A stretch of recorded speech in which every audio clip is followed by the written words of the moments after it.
보안 채팅 솔루션 기업입니다. 윤석구 대표님, 네, NOD의 비즈웨어 그 싱가포르에 지금 법인을 세우셨거든요. 네, 그 진출 경험을 듣도록 하겠습니다. 고맙습니다.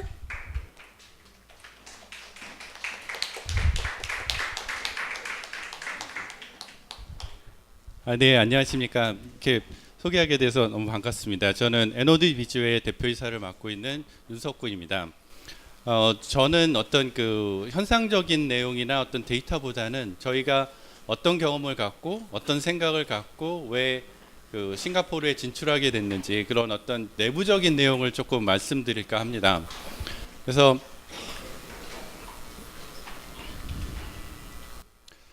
먼저 이제 저희 회사가 이제 어떤 일을 하는 회사인지 설명을 드리면, 저희 회사는 이제 보안 채팅을 만드는 회사입니다. 보안 채팅이란 거는 이제 기존 그 엔드-투-엔드 인크립션, 그러니까 종단간 암호화라는 기술을 사용하는 이제 보안 채팅이고요. 종단간 암호화를 사용을 하게 되면 그 일반적으로 이제 채팅이든 서비스든 서버가 해킹을 당하게 되면 거기 있는 모든 데이터가 유출되거나 어떤 시스템이 그 다 동작을 멈추게 되는 그런 상황이 되는데, 저희는 그 개인과 개인 간의 그 암호를 생성하고 대화를 하기 때문에 서버가 해킹되더라도 이제 개인들이 하는 데이터가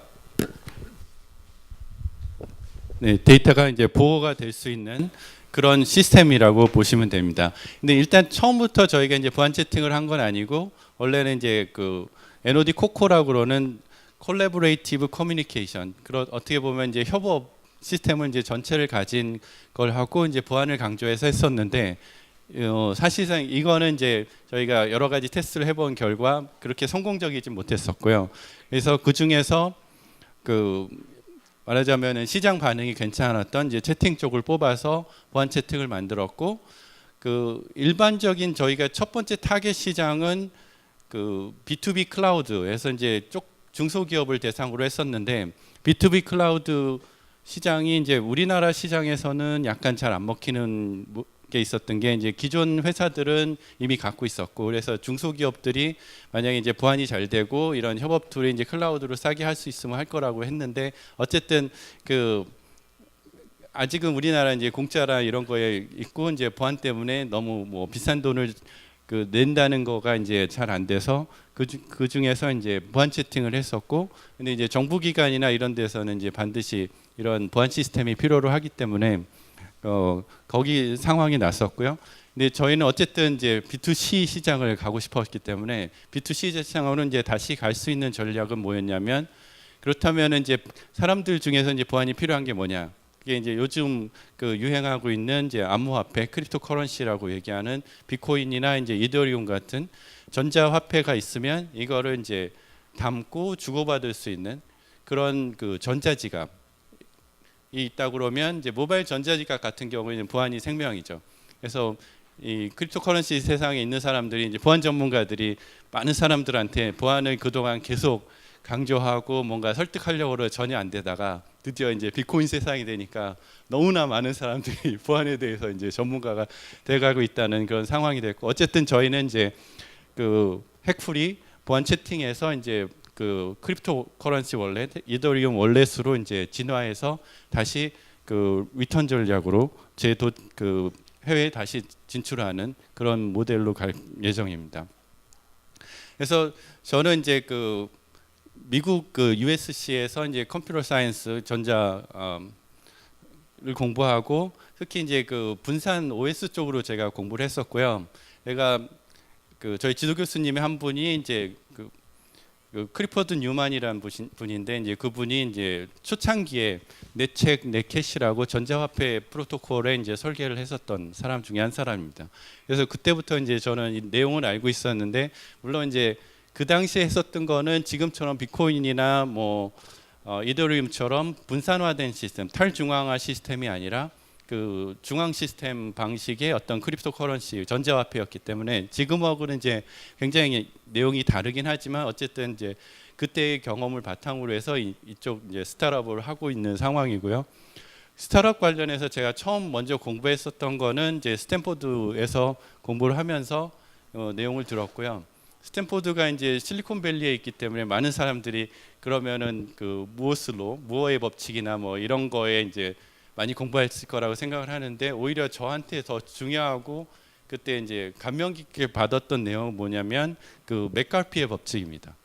맥카피의 법칙은 맥카피's law라고 그러는데, 그 네트워크의 가치는 거기에 참여하는 노드나 참여하는 사람 수의 제곱에 비례한다는 그런 논리고, 그러니까 네트워크 효과라는 그런 개념에 대해서 이제 굉장히 인상이 깊었고, 나중에 이제 그거를 현실적으로 회사를 하는데 써먹은 내용이었는데, 예를 들면은 이베이 같이 이제 옥션을 하는 곳에서 초기에 어떤 사람들이 이제 자기가 팔려고 내놓는데 그 살 사람들이 많아지면 거기에 이제 팔려는 사람들이 더 많아지게 되고, 이렇게 네트워크로 이제 상승 효과를 내는, 옛날에 뭐 IBM PC하고 이제 맥의 개념, 최근에 뭐 안드로이드 그런 것도 되고, 아니면 페이스북 자체도 처음에 들어오는 사람이 많으면 더 이제 글이 많아지게 되고, 글이 많아지면 더 많은 사람이 들어오고, 이런 그 네트워크 효과가 이제 굉장히 중요한 개념이 되고, 지금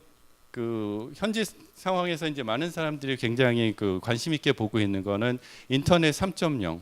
지금까지는 어떻게 보면은 중앙화된 시스템에서 거래되는 서비스가 주류를 이루었는데, 이게 이제 블록체인이나 새로운 기술이 발달하게 되면 모든 게 탈중앙화되고, 탈중앙화 된다는 거는 결국 지금까지 있었던 페이스북을 대체할 수 있는, 지금까지 강력했던 이런 네트워크 효과를 갖는 거를 새로운 이제 탈중앙화 시스템으로 이제 바뀔 거라는, 이 D앱으로 전환된다는 그 대전환의 시기에 있다는 게 이제 굉장히 중요한 내용이 되고요. 그런 관점에서 이제 저는 이제 그때 배웠던 내용들을 이제 되새기면서 이때 이제 중요한 원리나 그런 게 뭐냐라는 걸 생각을 하고 있고요. 그 다음에 이제 텔아비브에 있는 이스라엘 쪽에, 벤처 쪽은 이스라엘이 가장 그 앞서 있는 곳이어서 거기서 이제 잠깐 경험을 한 게 있었는데, 저는 이제 굉장히 감명이 깊었던 내용은 그 테크니온이라고 알버트 아인슈타인 박사가 이제 설립했던 학교입니다. 이스라엘은 재밌는 게 국가가 설립하기도 전에 그 과학기술 대학을 먼저 설립을 했었던 그런 멋진 나라고요. 근데 이제 알버트 아인슈타인이 하는 방법론 중에 하나가 생각을 깊이 하는, 그 딥 러닝이 아니라 이제 딥 싱킹이라고 말씀드릴 수 있을 것 같은데, 뭔가를 했을 때 그러니까 아이디어의 중요성, 벤처를 했을 때 제일 중요한 거는 실행이나 이런 엑스큐션도 굉장히 중요하긴 하지만, 처음에 그 뭔가 남들과 차별할 수 있는 1%의 아이디어가 없으면 사실은 모든 노력이 허품이 되거든요. 그런 관점에서 저는 이제 그때 느꼈던 점은 어떻게 하면 새로운 차별성을 가지는 새로운 아이디어를 낼 수 있느냐, 그런 거에 대해서 이제 많이 생각을 했었고요. 그래서 그렇다면은 그 NOD 비주얼이라는 회사를 하면서 글로벌 전략을 어떻게 짤 거냐. 그래서 미국에 있을 때 항상 본 책 중에 하나가 이제 리버스라고 맨 왼쪽에 있는 책인데, 그 글로벌 전략을 얘기할 때 글로벌이란 거는 원래는 이제 미국이나 이런 선진국에서 그 시장이 포화되고 인건비가 높아지니까 이제 해외로 시장을 넓히고 좀 싼 저렴한 인력을 구하기 위해서 그 확장을 하던 개념에서 왔기 때문에, 글로벌이라고 생각을 하면 많은 사람들이 미국이나 중국이나 큰 국가를 가야겠다라고 생각을 하는데, 이 사람의 얘기는 그렇지 않다. 왜냐하면은 그 이미 포화된 시장은 이제 스피드가 느리고, 근데 이제 뭐 이런 동남아라든가 덜 발달된 시장에서는 엄청난 혁신이 빠른 속도로 일어날 수 있다라는 거에서 오히려 거꾸로 가는 게 맞다라는 얘기를 했었고, 저도 이제 그 생각에 굉장히 동의를 합니다. 미국을 가면 일단 그 스타트업이, 조그만 회사가 미국 가면은 굉장히 적은 지역에서 뭐 광고를 해도 거의 보이스가 알려지지 않고, 그렇기 때문에, 아니면은 또 거기에 메인스트림에 들어가기까지 굉장한 비용과 이제 노력이 들어가서, 사실은 많은 그 대기업마저도 미국 가기가 쉽지 않은데 스타트업이 미국 가서 막 하겠다는 거는 조금 저 생각에는 안 맞는 것 같다.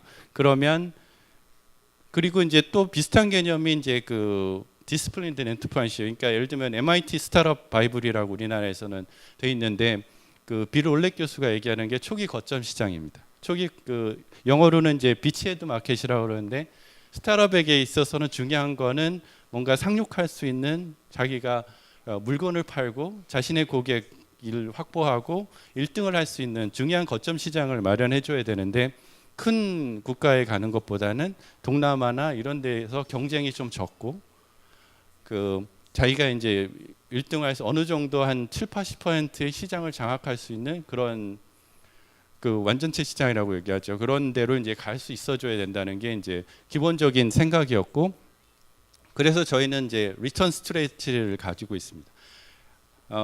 왜냐하면은 우리나라에서 초기에 시작을 해서 사업을 해서 잘 할 수도 있지만 문제는 일단 해외로 나가면 어딜 가 동남아를 가든 뭐 일본을 가든 미국을 가든 어딜 가든지 일단 국제 경쟁입니다. 국제 경쟁에서 어느 정도 우리가 그 경쟁 우위를 가질 수 있는가, 시장을 장악할 수 있는가를 파악을 해봐야지 이 비즈니스가 그냥 그 한국에서 하고 말 건지 외국에 갈 수 있는 건지 파악을 할 수 있기 때문에, 그리고 이제 외국에 가려고 그러면 돈이 많이 드는 미국이나 뭐 일본이나, 굉장히 일본은 보수적이죠. 시간이 뭐 하려고 그러면 한 1년 걸리죠. 그런 시장에 가는 것보다는 스피드가 굉장히 빠르고 비용이 저렴하고 뭔가 기존의 인프라나 기득권층이 없기 때문에 새로운 비즈니스를 론치하기가 쉬운 국가를 가는 게 맞다라는 거가 이제 제 생각이고, 그 다음에 거기서 힘을 키워서 한국 시장을 가든 뭐 다른 데를 가는 게 좋겠다라는 거죠. 그래서 뭐 그 많은 사람들이 이제 린 스타트업이나 뭐 제로 투 원이나 이런 거를 보고 있는데 저는 이제 그 제로 투 원 쪽에 더 가까운 겁니다. 원래 이제 컴퓨터 사이언스를 저도 했기 때문에 인스타라이 가장 자연스럽긴 하지만 저는 그 최후에 남는 시장을 장악할 수 있는 그 전략을 짜고 그런 비즈니스 모델을 가져가는 사람이 승리하는 거지, 처음에 빨리 가갖고 뭐 조금 뭐 하는 것처럼 보이고 돈 많이 투자받아서 뭐 돈 뿌리면서 하는 이 비즈니스는 저는 좀 약간 안 맞는 것 같다. 나는 개인적으로 그 좀 천천히 가더라도 잘 생각을 해서 1등 할 수 있는, 끝까지 살아남아서 내가 그 더 완이 될 수 있는 그런 방식으로 가는 게 맞지 않나라는 게 이제 저희 생각이고, 이게 이제 기본적인 저의 전략으로서, 그래서 이제 싱가포르를 선택을 한 이유 중에 하나입니다. 근데 싱가포르를 보시면 그 중국계 중심의 영연방 국가입니다. 그래서 영어권과 이제 중화권을 동시에 갈 수 있는 굉장히 좋은 잠재력을 가지고 있고요. 일단 시장 자체가 로컬 시장이 작다는 거지만 이거는 장점이자 저는 단점이라고 생각을 합니다. 왜냐하면은 그 스타트업 입장에서는 그 작은 시장에서 1등 하려고 그러면 너무 시장이 처음부터 크면 이게 조금 어려울 수 있기 때문에 작은 로컬 시장에서 우리가 1등을 할 수 있어줘야 되고, 그다음에 이제 그 보안 제품은 어떻게 보면은 약간 그 소득 수준이 낮은 사람보다는 조금 더 이제 소득 수준이 높은 사람이 가져야 되니까 굉장히 컴팩트하고 작고 밀집돼 있고, 그다음에 소득 수준이 높은 그런 사람들이 모여 있는 싱가포르는 저희한테는 굉장히 좋은 선택권이었고요. 그다음에 그 미국을 가시면 문화권이 다릅니다. 그거에 이제 컬처 코드에 적용해서 미국식으로 막 얘기하고 뭐 그런 것도 힘들기도 하지만 또 보이지 않는 인종차별이 굉장히 심합니다. 그리고 이제 실리콘밸리 이런 데는 뭐 인도계나 중국계는 자기네들의 이제 세력권을 형성하고 있지만 우리나라는 거의 없기 때문에 힘든데, 아마도 싱가포르는 동남 그 아시아계 국가고 같은 인종이라서 이제 인종차별도 적고, 또 이제 한국에 대해서 상당히 우호적으로 해서 이제 조금 거기에 이제 상류층이나 이제 중심 세력에 접근하기가 쉬운 면이 있죠. 그리고 한국의 더 좋은 점은 이제 6시간 밖에 안 걸리고 시차가 1시간이기 때문에 거리가 가까워서 뭐 아무래도 이제 저희가 외국에서 비즈니스를 한다고 그래도 한국과 왔다 갔다 하는 이런 문제를 완전히 배제할 수는 없기 때문에 이런 면에서 굉장히 좋고, 또 더 좋은 거는 이 동남아로 진출을 하는데 굉장히 중요한 거점 지역입니다. 인도네시아나 뭐 말레이시아나 이런 데 가려고 그러면 거기는 어떻게 보면 비즈니스 인프라가 굉장히 열악합니다. 그래서 그리고 또 좋은 점은 말레이시아의 그 탑 레벨 회사들은 다 싱가포르의 지사, 본사 뭐 이렇게 다 있고, 거기에서 그 상류층에 잘 나가는 사람들은 다 싱가포르에 뭐 집이 있든지 뭐 영주권이 있든지 뭐 이런 상황이기 때문에 오히려 이제 싱가포르를 주요 거점으로 해갖고 동남아 쪽으로 진출하는 것도 굉장히 좋은 거고, 저희 같이 이제 핀테크 쪽이나 이런 나중에 그런 걸 생각하는 사람들 입장에서 보면 레미턴스라고 송금, 싱가포르에 일하고 오는 사람들이 집에 있는 가족들한테 돈을 보내는 이 시장이 굉장히 큽니다.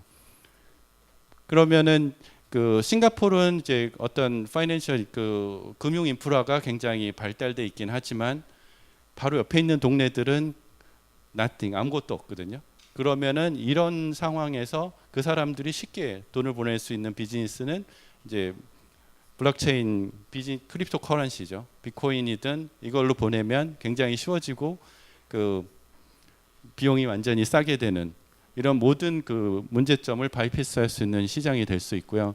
또 이제 그 아까도 잘 그 팀장님이 말씀을 하셨지만 미국계, 유럽계, 중국계, 일본계 전 세계의 메이저 BC들은 다 여기 와 있습니다. 왜냐하면 싱가포르가 아시다시피 파이낸셜 허브고요.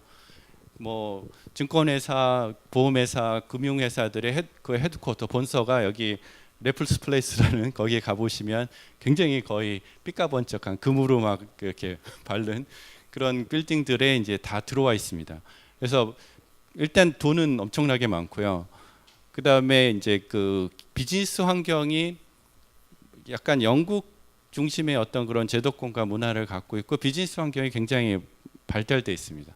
세금이 굉장히 낮고요. 이 세금 문제는 그 공개적으로 막 얘기하기는 어렵지만 거기 가서 들어보시면 아 이거는 환상의 비즈니스 환경이다. 기업하는 사람들에게서는 이제 그 아실 거고 뭐 회사 설립도 굉장히 간편합니다. 그 놀랬던 거는 어느 회사에 이제 그 갔는데 각 부서별로 자기가 별도 회사로 운영하고 있었습니다. 그 정도로 이제 회사 설립을 굉장히 간편하게 하고 뭐 이제 설립을 했다 지웠다 뭐 이런 거가 이제 굉장히 하고 이제 아무래도 이제 스타트업이나 해외에서 비즈니스 하려면 비즈니스를 하는 그런 문화나 환경이나 방식 자체가 굉장히 발달해 줘야 되는데 그런 뭐 가상 오피스라든가 외국에 진출하는 데 가서 뭐 오피스 자기가 구해서 뭐 인테리어 해갖고 이렇게 그 고비용 구조로 가게 되면 이게 말이 안 되는데 여기서는 이제 필요한 경우를 대부분 그 자기가 조금만 노력하면 다 아웃소싱도 할 수 있고 그런 그 쉐어 오피스로 해갖고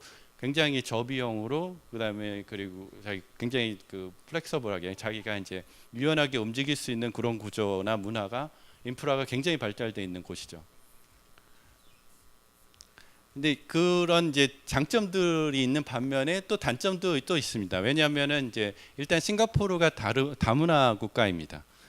그 종교별로 연 공휴일이 다 다릅니다. 그래서 뭐 아닌 여름에 막 그 크리스마스 비슷한 거 아닌 여름에 신년도 있고 뭐 굉장히 좀 재밌는데 또 특이한 거는 이슬람 바로 옆에 이제 인도네시아나 이런 이슬람권 문화가 있기 때문에 그 만약에 저희랑은 특별히 관계는 없는데 뭐 음식점이나 이런 거 그런 거 관련해서 할 경우에 누구를 채용했을 때 만약에 돼지고기를 다루는 그런 거에 대해서 미리 공고를 안 하고 그러면 다 법이 불법입니다. 그래서 이제 그 할랄이라고 샤리아 이슬람의 율법에 어긋나는 음식이라든가 그런 것들도 해줘야 되고 언어도 영어긴 한데 또 싱글리시입니다.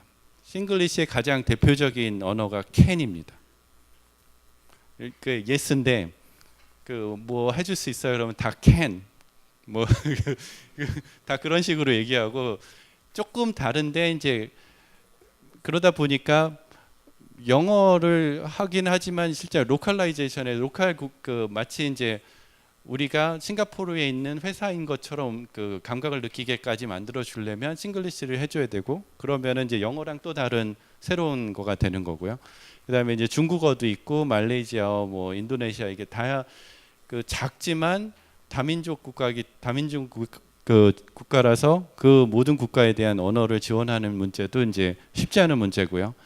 일단 그 생활비가 장난 아니게 비쌉니다. 그래서 뭐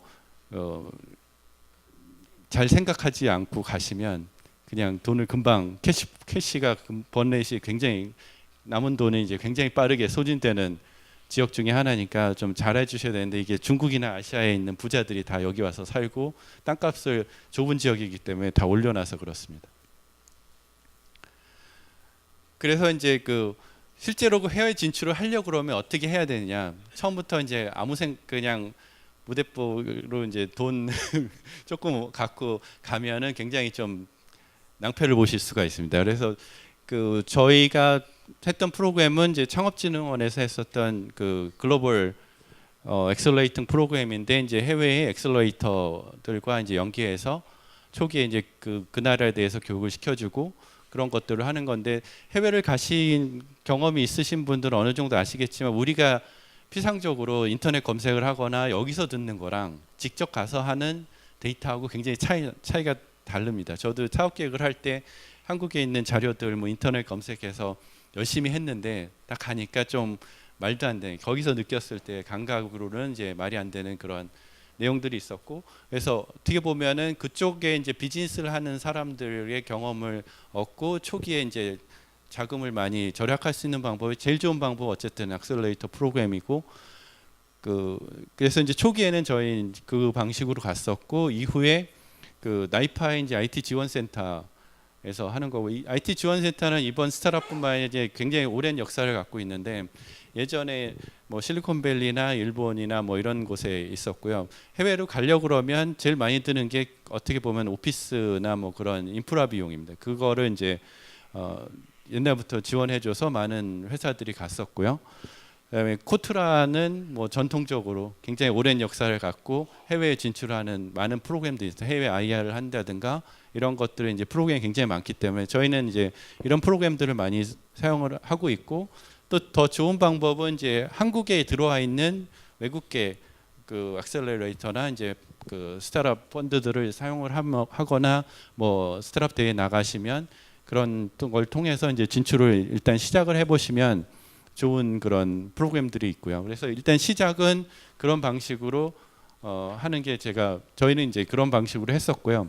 그러면 가서 하려고 그러면 일단 그 현지 법인을 설립을 할 때 어떤 방식으로 설립을 하느냐에 따라서 생각이 많이 다릅니다. 싱가포르 법인으로도 할 수 있고 그 한국의 자회사로도 할 수 있고 뭐 그냥 현지 사무소만 할 수 있다라고 하는데 이제 일단 싱가포르 입장에서는 가장 선호하는 거는 이제 싱가포르 법인입니다. 그리고 한국 사람 입장에서도 나쁘진 않은 게 어차피 설립을 하는데 법적으로 이제 싱가포르 법인으로 하게 되면 싱가포르 관련해서 그 싱가포르 국가에서 지원하는 프로그램들이 우리나라보다 더 많습니다. 굉장히 많은 프로그램들이 있기 때문에 그런 거에 이제 혜택을 받을 수 있는 어떤 법적인 조직을 가진다는 거는 나쁘지 않은 방식이고요.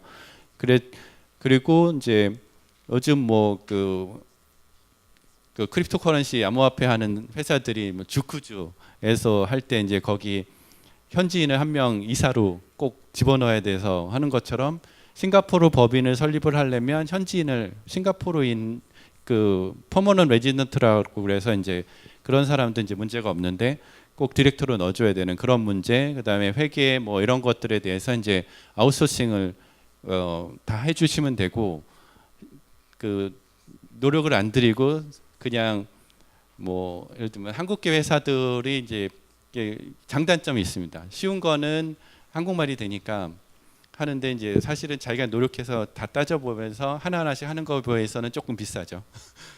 그런 면이 있는데 어쨌든 그 잘 따져서 노력을 해보시면 굉장히 싸게 할 수 있는 상황인데 이제 숙소나 뭐 은행 그런 것들 이제 법인 그 약간 미국식 영국식 회사들이니까 그런 거에 익숙하지 않으시면 잘 열심히 좀 공부를 하셔야 됩니다. 그런 것들을 하시면 비교적 굉장히 그 선진 인프라를 갖고 있기 때문에 잘 할 수가 있고 너무 이런 부분에 대해서 이제 그냥 소홀하시면 조금 비용이 많이 들 가능성이 있고요.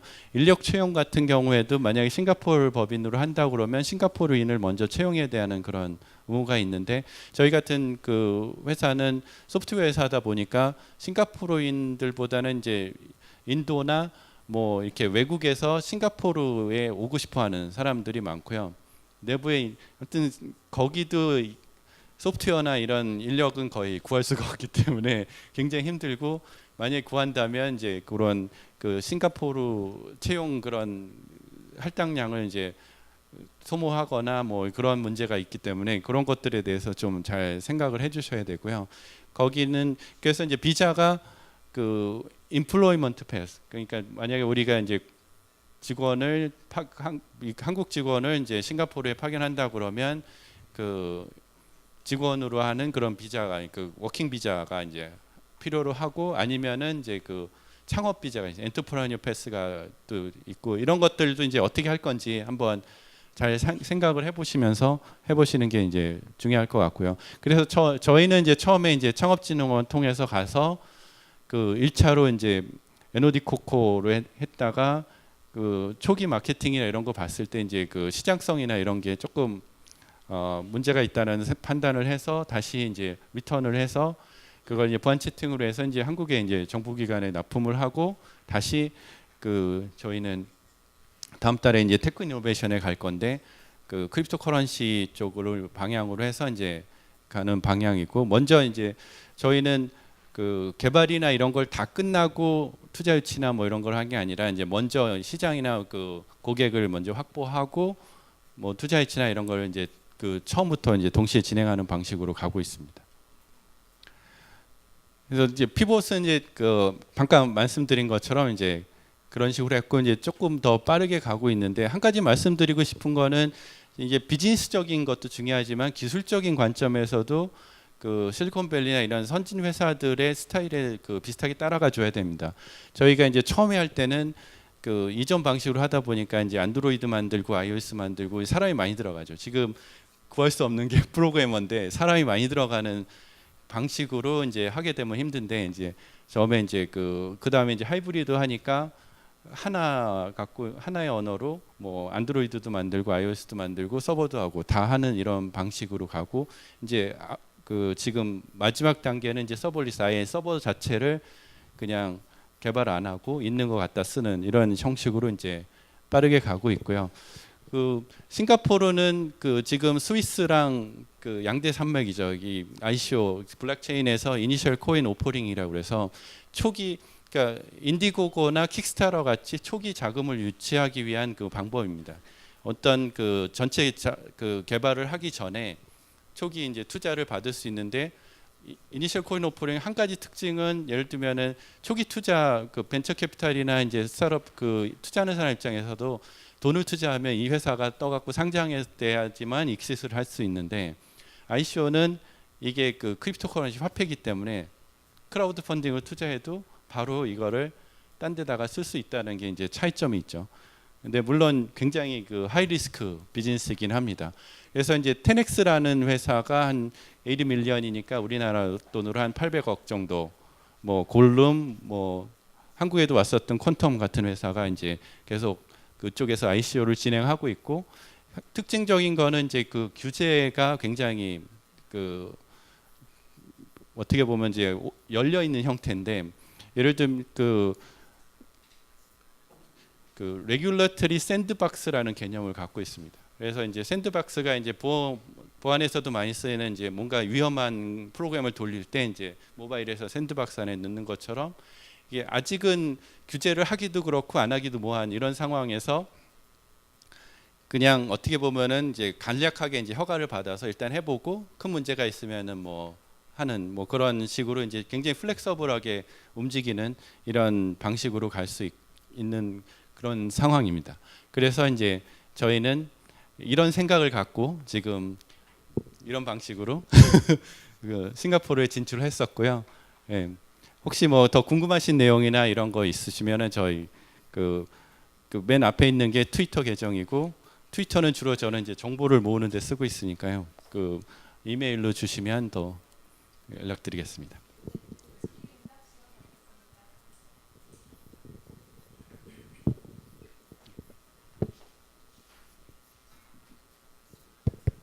네, 말씀 잘 들었습니다. 감사하고요. 그 아까 리턴 스트래티지 말씀하셨는데 그 저희가 이제 스타트업 분들 보면 한국에서 좀 어려운 부분이 있어서 어떻게 보면 해외에 나가서 좀 더 주목을 받고 거기서 조금 더 성공을 좀 일군 다음에 한국으로 와서 이제 그러면 이제 트랙션 생겨서 좀 더 좋을 것 같다고 생각하셔서 해외를 처음부터 겨냥하고 계신 분들 꽤 많으신데 근데 또 한편으로는 한국에서 꼭 내수를 꼭 그러니까 한국 시장을 먼저 꼭 성공을 해야 해외 나갔을 때 이런 건 아니지만 또 한국 내에서 어느 정도의 그런 세일즈라든가 마케팅에 대한 전략이나 이런 것들을 어느 정도 좀 수립을 하고 그러면서 해외에 나가서 성공할 가능성이 높을 것 같은데 반대로 한국에서 조금 거의 어떤 그런 수익 활동이라든가 또는 뭐 예를 들어서 뭐 고객을 발견한다든가 이런 것에 대한 노력이 생략된 상태에서 곧바로 해외로 나가시려고 하는 분들이 꽤 계시더라고요. 근데 그렇게 했을 경우에 솔직히 좀 부작용이 있지 않을까 저 생각에는. 그러니까 한국에서 어느 정도 해보다가 열심히 했는데 안 돼서 근데 자기에게 더 맞는 시장이 마침 생겨서 가는 거랑 그다음에 또 그런 게 아예 없는 상태에서 곧바로 가는 거랑 좀 다르잖아요. 그래서 그거에 대한 의견을 좀 듣고 싶습니다. 그게 이제 그 항상 이게 전략이나 뭐 비즈니스에는 답이 없듯이 장단점이 있는 것 같은데요. 제가 예전에는 먼저 말씀하신 대로 이제 한국의 시장을 먼저 그 한국에서 테스트를 해보고 저도 이제 처음 했을 때는 그게 그 당연하다고 생각을 해서 해보고 이제 그 해외를 나갔고 저희는 이제 일본으로 가서 이제 라쿠텐이랑 야후 재팬에 갔던 뭐 작은 성공은 했었는데 그 경험을 뒤돌려 생각을 해보니까 너무 그 비용이 많이 들어가는 거죠.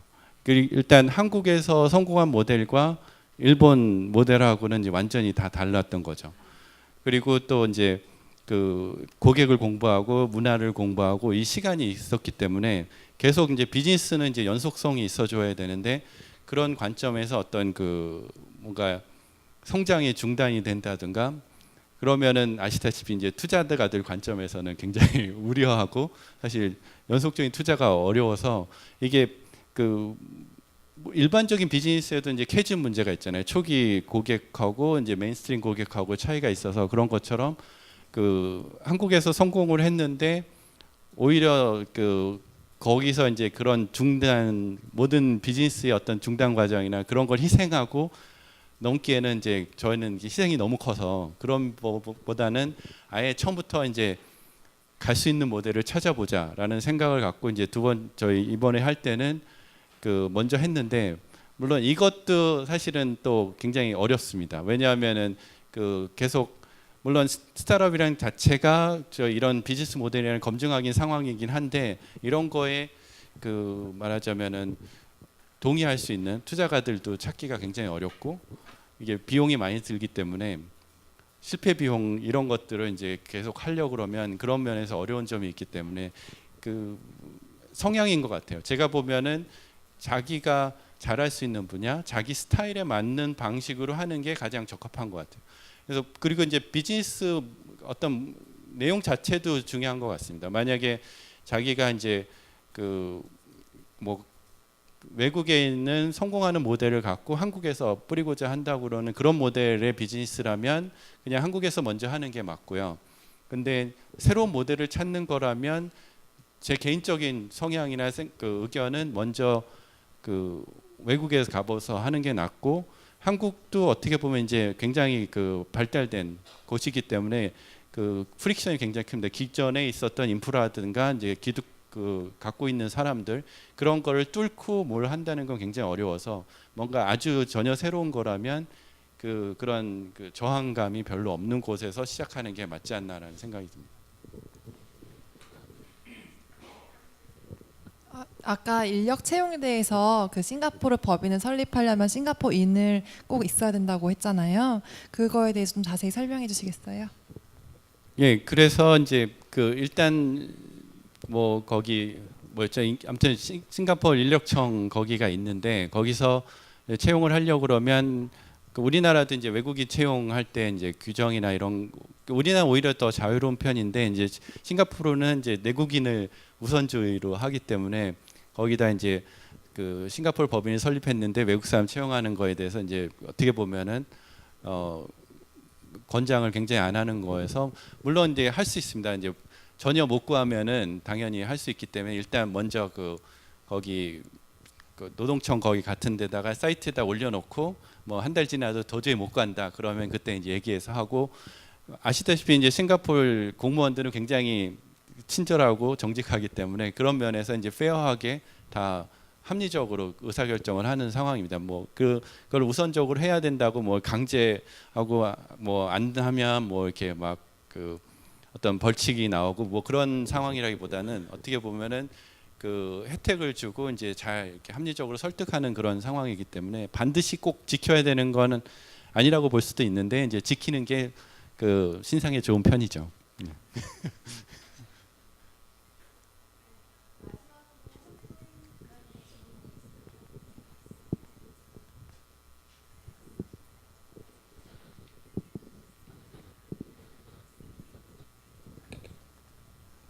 네, 그 싱가포르에서 법인을 이제 그 어떤 에이전시를 통해서 직접 설립을 하시게 된 거로 제가 아까 그렇게 이해를 했습니다.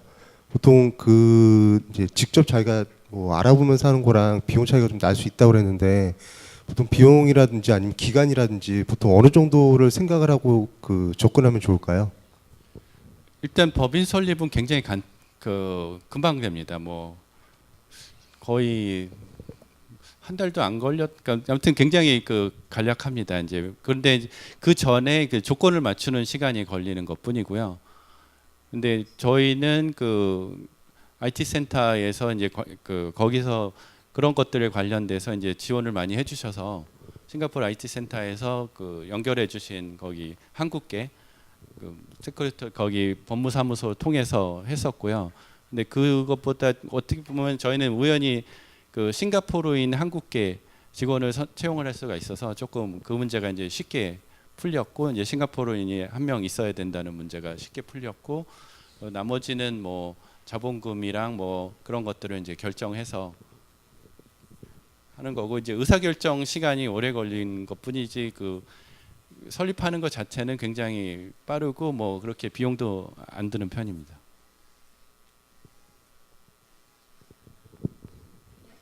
네, 감사합니다.